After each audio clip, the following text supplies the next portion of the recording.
Et maintenant, l'invité de la matinale, sa parole est rare. Il a été auditionné par la Commission des Affaires étrangères du Sénat il y a quelques mois sur la situation internationale. Il dirige l'Institut français des relations internationales. Il est membre du conseil scientifique de l'Institut des hautes études de la défense nationale et publie chez Talendier « Qui contrôle qui ? Les nouveaux rapports de force mondiaux ».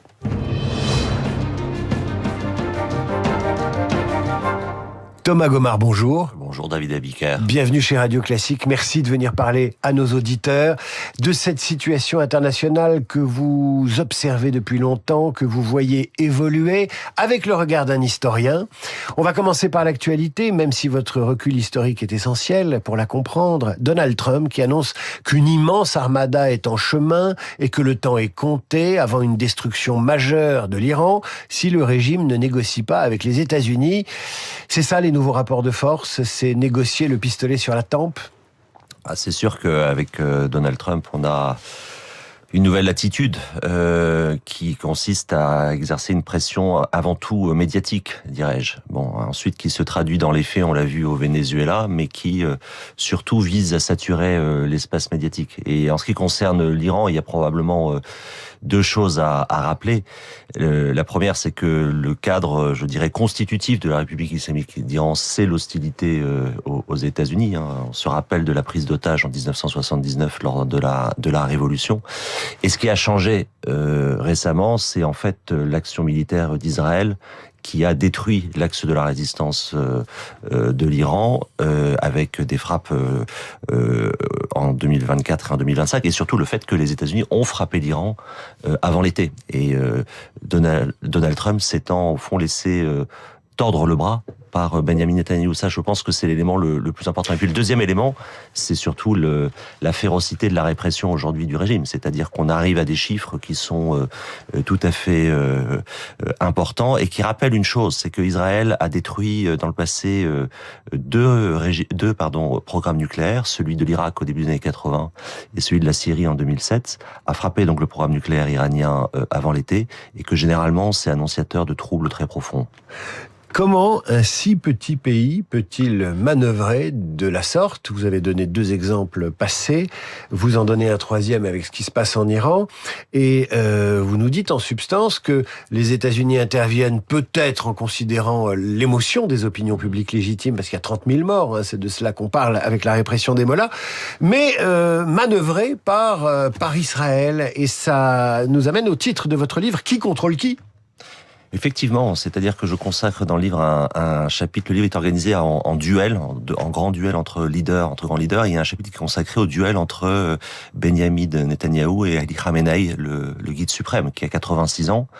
Netanyahu est au pouvoir depuis presque 20 ans, et il est frappant de voir à quel point les deux régimes, au fond, sont engagés désormais dans une confrontation directe, mais ont besoin de la guerre pour se maintenir. C'est-à-dire qu'il y a un certain nombre d'analogies, et dans le cas de Benjamin Netanyahou, effectivement, ce qui est frappant, c'est de voir à quel point il a été à plusieurs reprises en très grande faiblesse politique sur le plan intérieur, après le 7 octobre évidemment, mais comment la guerre, d'une certaine manière, le remet toujours au centre de la scène politique israélienne, et plus généralement régionale, puisqu'Israël recompose d'une certaine manière l'ordre régional, et qu'il parvient, par des truchements que j'explique dans le livre, effectivement à faire faire fondamentalement à Donald Trump ce qu'il ne voulait pas faire. Donc ça montre que le qui contrôle qui, c'est toujours beaucoup plus complexe. C'est pas un rapport, je dirais, dans le système interdépendant dans lequel nous sommes, c'est pas un rapport direct. C'est un jeu d'effet, de contre-effet, d'action, de réaction que j'essaie de décrire. Avec une interrogation sur l'avenir du régime des mollahs. Quel est l'objectif? C'est de le faire tomber ou vraiment de l'installer à une table pour qu'il renonce définitivement à l'arme nucléaire? Est-ce que on va vers un scénario un peu vénézuélien? C'est-à-dire si vous êtes gentil, vous restez au pouvoir et on s'assoira sur les victimes du régime, ou c'est de les renverser? Même Netanyahou semble circonspect sur un renversement du régime des mollahs. Oui, parce que, si vous voulez, les exemples de changement de régime dans la région, les États-Unis sont bien placés pour savoir que ce qui était attendu de l'intervention en 2003 en Irak, on voit ce que ça a donné ensuite. Donc il y a quand même une très grande prudence, et en même temps une prudence qui est encouragée par les pays de la région, l'Arabie Saoudite, Émirats en tête, mais également Israël, parce que, en fait, des soubresauts en Iran, on ne sait pas du tout ce que ça peut provoquer à l'échelle régionale. Par ailleurs, la grande différence entre le Venezuela et l'Iran, c'est que vous avez un régime en Iran qui est soutenu par encore une partie de la population compte tenu de ses ramifications dans la société, qui a un système ultra répressif et qui donc dispose encore des moyens de la violence légitime, alors que le régime de Maduro avait été complètement pénétré d'une certaine manière et bon, avec des trahisons. Il y aura probablement des trahisons, en Iran, mais je pense que les deux cas de figure sont très peu comparables, et donc il y a forcément beaucoup d'interrogations sur la manière. Est-ce qu'il faut penser en changement de régime? Est-ce qu'il faut essayer de soutenir cette opposition, cette insurrection en fait contre le régime? Et je pense que ce sont des questions qui restent ouvertes et malheureusement soumises un peu à ce que l'on peut comprendre des intentions de Trump, qui sont très mystérieuses. Qui, lui, espère une négociation. Peut-on négocier avec quelqu'un quand on le force à négocier, pistolet sur la tempe? Vous savez, j'ai l'habitude de dire, j'utilise dans le livre, Donald Trump pense comme Al Capone, quoi. C'est-à-dire qu'on obtient plus de choses avec un revolver et un sourire qu'avec simplement un sourire. Donc oui, quand vous acculez un régime et que vous voulez absolument, ce qui est l'objectif des Occidentaux, si ce terme a encore un sens, vis-à-vis de l'Iran, d'empêcher l'Iran d'accéder à l'arme nucléaire parce que l'Iran est en contravention avec ses engagements internationaux et parce que ça serait très déstabilisant. L'amener à la table des négociations dans les conditions actuelles, évidemment, facilite les choses. On peut faire aussi une analogie avec la situation en Ukraine et la Russie, c'est-à-dire que à un moment, la situation sur le terrain, évidemment, délimite les conditions d'une éventuelle négociation. Mais ce qui est clair, à mon sens, c'est que il y a cette obsession historique très profonde des Occidentaux d'empêcher l'avènement d'une nouvelle puissance nucléaire, et à l'inverse, je pense qu'il y a un investissement tellement fondamental de la République islamique d'Iran sur son programme nucléaire, qui est d'une certaine manière la colonne vertébrale de ses efforts depuis plusieurs décennies, efforts auxquels, à mon avis, elle est quand même très peu prête à renoncer. Vous évoquiez la Russie et l'Ukraine. On connaît depuis hier un premier bilan de la guerre en Ukraine. 2 millions de victimes, des centaines de milliers de morts et donc des millions de blessés. Avec un bilan plus lourd du côté russe. Ce bilan, est-ce qu'il vous parle au-delà de la misère et du chagrin et de la tragédie qu'il représente au plan humain? Vous savez, j'ai fait mon premier séjour, je le rappelle dans le livre, en Russie en 1997. À l'époque, lorsque vous preniez le métro à Moscou, vous aviez tous les estropiés à la fois de l'Afghanistan et puis des petites guerres impériales. Petites guerres, entendons-nous. C'est-à-dire la Tchétchénie ou le Tadjikistan. Bon. Et vous aviez des anciens combattants laissés pour compte. On est dans un ordre de grandeur tout à fait différent aujourd'hui. Et en fait, le problème fondamental que nous avons, nous, Européens, c'est que nous n'arrivons pas à nous représenter ces chiffres. Voilà. Quand vous êtes à 2 millions de victimes, sans parler des victimes civiles ukrainiennes, évidemment aussi des victimes militaires ukrainiennes, mais ne serait-ce que pour la partie russe, c'est un degré de violence infligé à 2 corps sociaux qui va se diffuser dans ces sociétés pendant plusieurs décennies. Et donc là, une des grandes questions, et qui explique aussi, à mon avis, l'attitude de la Russie actuelle, c'est la manière dont les anciens combattants vont ensuite être réintégrés dans la société ukrainienne comme dans la société russe. Arriveront-ils à être intégrés? J'en doute d'une certaine manière. Et c'est très problématique aujourd'hui parce que quand vous prétendez mobiliser 1 500 000 hommes, ce qui est l'objectif affiché par le Kremlin pour 2030, et que vous avez ce taux de perte, d'une certaine manière, redescendre dans le niveau de violence est extrêmement difficile. Et je crains que Vladimir Poutine n'en soit pas capable. Thomas Gomard, est l'invité de Radio Classique ce matin. Qui contrôle qui? Les nouveaux rapports de force mondiaux, ça paraît chez Talandier.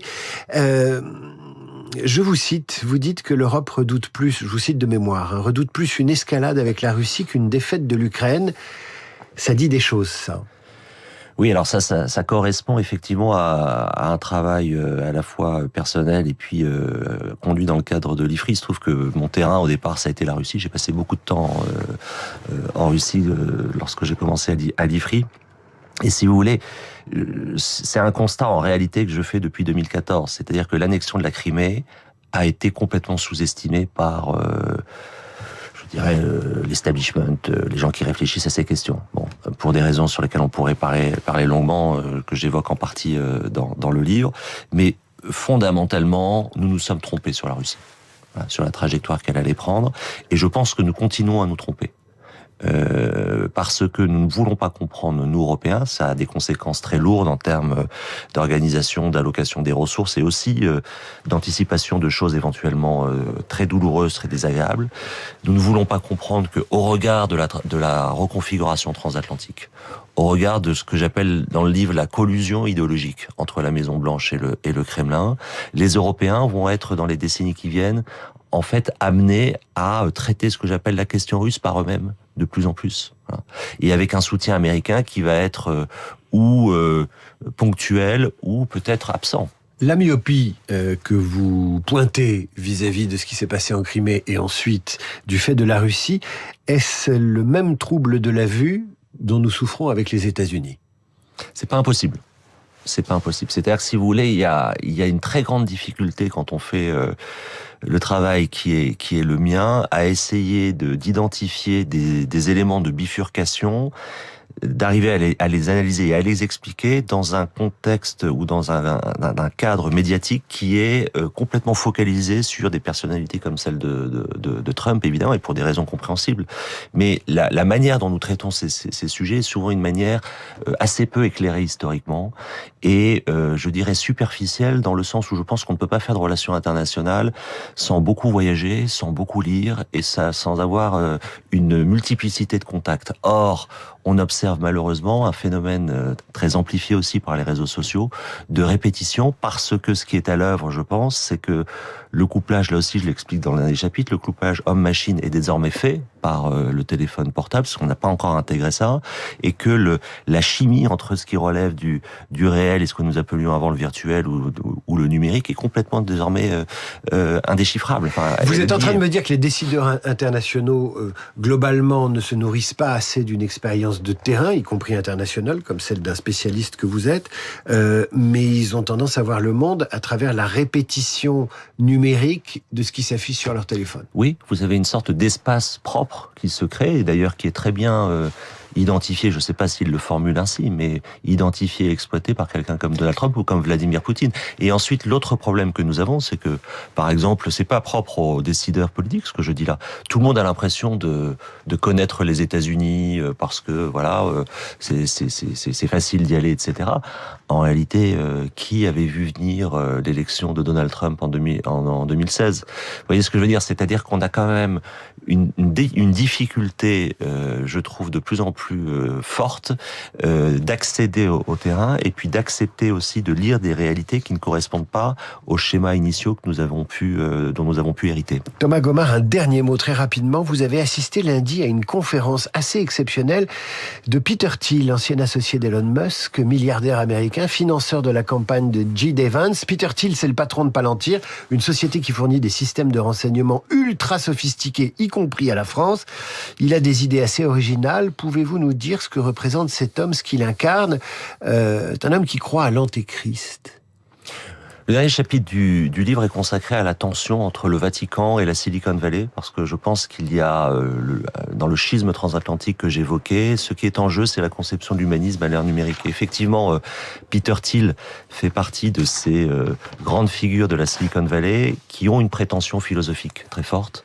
Il se réclame de René Girard, de l'enseignement de René Girard, dont il a été l'élève à Stanford. Et ce qui est important, c'est que c'est à son contact que J.D. Vance, donc l'actuel vice-président des États-Unis, est appelé souffler un futur politique très certainement, s'est converti au catholicisme.